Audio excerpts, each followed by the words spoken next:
Sur le versant du bassin atlantique se développaient déjà les premiers rios, affluents ou sous-affluents de North Platte River. Tout l'horizon du nord et de l'est était couvert par cette immense courtine semi-circulaire qui forme la portion septentrionale des Rocky Mountains, dominée par le pic de Laramie. Entre cette courbure et la ligne de fer s'étendaient de vastes plaines, largement arrosées. Sur la droite du railroad s'étageaient les premières rampes du massif montagneux qui s'arrondit au sud jusqu'aux sources de la rivière de l'Arkansas, l'un des grands tributaires du Missouri. À midi et demi, les voyageurs entrevoyaient un instant le fort Halleck qui commande cette contrée.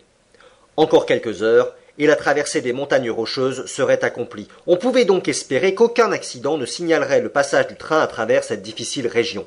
La neige avait cessé de tomber, le temps se mettait au froid sec. De grands oiseaux, effrayés par la locomotive, s'enfuyaient au loin. Aucun fauve, ours ou loup ne se montrait sur la plaine. C'était le désert dans son immense nudité. Après un déjeuner assez confortable, servi dans le wagon même, Mr. Fogg et ses partenaires venaient de reprendre leur interminable whist quand de violents coups de sifflet se firent entendre.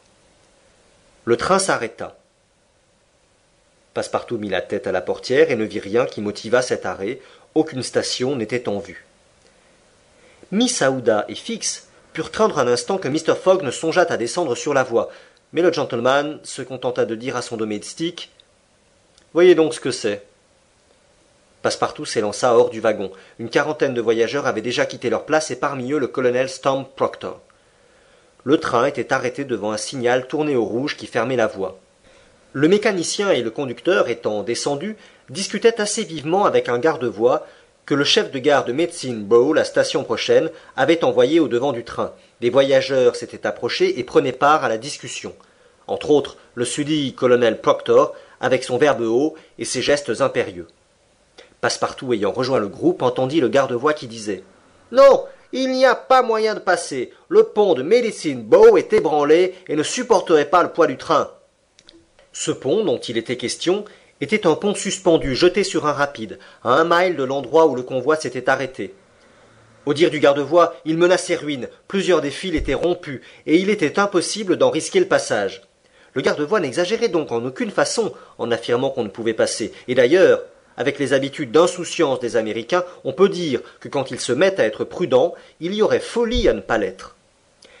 Passepartout, n'osant aller prévenir son maître, écoutait les dents serrées, immobile comme une statue. « Oh ça !» s'écria le colonel Proctor. « Nous n'allons pas, j'imagine, rester ici à prendre racine dans la neige. »« Colonel, répondit le conducteur, on a télégraphié à la station d'Omaha pour demander un train, mais il n'est pas probable qu'il arrive à Medicine Bow avant 6 heures. »« 6 heures !» s'écria Passepartout. « Sans doute, répondit le conducteur. D'ailleurs, ce temps nous sera nécessaire pour gagner à pied la station. »« À pied !» s'écrièrent tous les voyageurs. « Mais à quelle distance est donc cette station » demanda l'un d'eux au conducteur. « À 12 miles, de l'autre côté de la rivière. »« 12 miles dans la neige !» s'écria Stamp Proctor.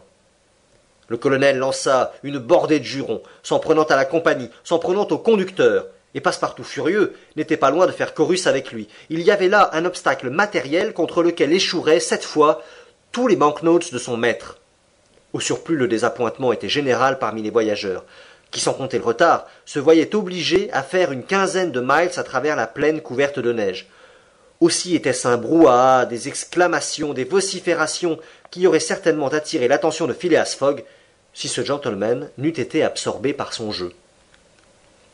Cependant, Passepartout se trouvait dans la nécessité de le prévenir, et la tête basse, il se dirigeait vers le wagon, quand le mécanicien du train, un vrai Yankee, nommé Foster, élevant la voix, dit « Messieurs, il y aurait peut-être moyen de passer. »« Sur le pont » répondit un voyageur. « Sur le pont. »« Avec notre train » demanda le colonel. « Avec notre train. » Passepartout s'était arrêté. Il dévorait les paroles du mécanicien. « Mais le pont menace ruine » reprit le conducteur. « N'importe, répondit Foster. Je crois qu'en lançant le train avec son maximum de vitesse, on aurait quelque chance de passer. Diable, fit Passepartout. Mais un certain nombre de voyageurs avaient été immédiatement séduits par la proposition. Elle plaisait particulièrement au colonel Proctor. Ce cerveau brûlé trouvait la chose très faisable. Il rappela même que les ingénieurs avaient eu l'idée de passer des rivières sans pont, avec des trains rigides lancés à toute vitesse, etc. Et en fin de compte, tous les intéressés dans la question se rangèrent à l'avis du mécanicien. « Nous avons 50 chances pour passer, disait l'un. 60, disait l'autre. 80, 90 sur 100. Passepartout était ahuri, quoiqu'il fût prêt à tout tenter pour opérer le passage du Medicine Creek, mais la tentative lui semblait un peu trop américaine. D'ailleurs, pensa-t-il, il y a une chose bien plus simple à faire, et ces gens-là n'y songent même pas. Monsieur, dit-il à un des voyageurs, le moyen proposé par le mécanicien me paraît un peu hasardé, mais 80 chances, répondit le voyageur qui lui tourna le dos. Je sais bien, répondit Passepartout en s'adressant à un autre gentleman, mais une simple réflexion. Pas réflexion, c'est inutile, répondit l'Américain interpellé en haussant les épaules. Puisque le mécanicien assure qu'on passera. Sans doute, reprit Passepartout, on passera, mais il serait peut-être plus prudent. Quoi, prudent? S'écria le colonel Proctor, que ce mot, entendu par hasard, fit bondir. À grande vitesse, on vous dit, comprenez-vous? À grande vitesse. Je sais, je comprends, répétait Passepartout, auquel personne ne laissait achever sa phrase. Mais il serait, sinon plus prudent, puisque le mot vous choque, du moins plus naturel. Qui, que, quoi, qu'a-t-il donc celui-là avec son naturel? S'écria-t-on de toutes parts.